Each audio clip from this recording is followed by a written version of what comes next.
is Romel M. Makapagal, and our topic is week 17, which is personal preventive measures plays a crucial role in reducing the risk of contracting STDs, STIs, and HIV/AIDS.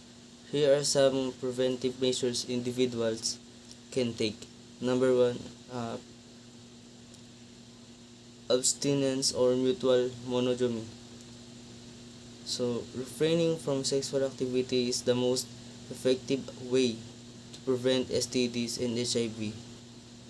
Mutual monogamy being in a long-term mutually monogamous relationship with an uninfected partner reduces the risk.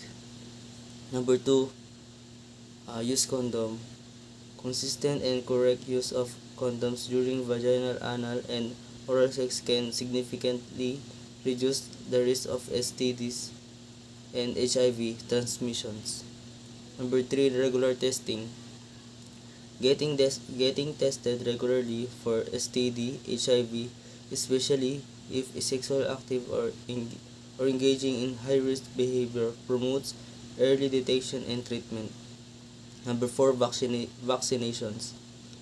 Vaccination against hepatitis B and HPV or human papillomavirus can prevent infection that can lead to STD or certain types of cancer.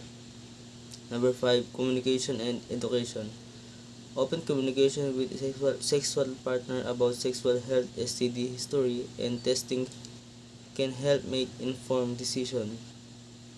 Educating oneself about STD and HIV, including transmissions, mode, and symptoms, empower individuals to protect themselves. Number six, avoiding risk behavior. Avoiding sharing needles or syringe and ensuring they are sterile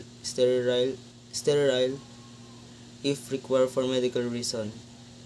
Limiting alcohol and drug use, as substance abuse can impair judgment and increase risky sexual behavior.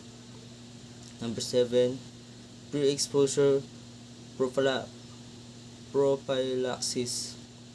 For individual and high-risk HIV infection, medication can be taken daily to significantly reduce the risk of contracting HIV.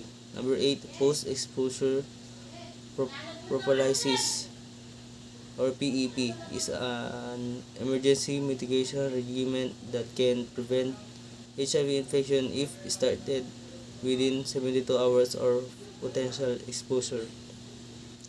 Number 9, healthcare and support. Seeking promote medical advice if exposed to an STD or HIV/AIDS are assessing appropriate treatment and support service. So, in our conclusion, by adopting these preventive measures, individuals can effectively reduce their risk of contracting STDs and HIV, promoting overall sexual health and well-being. Regular health screening and maintaining open communication with healthcare providers are essential components of a proactive approach to sexual health management.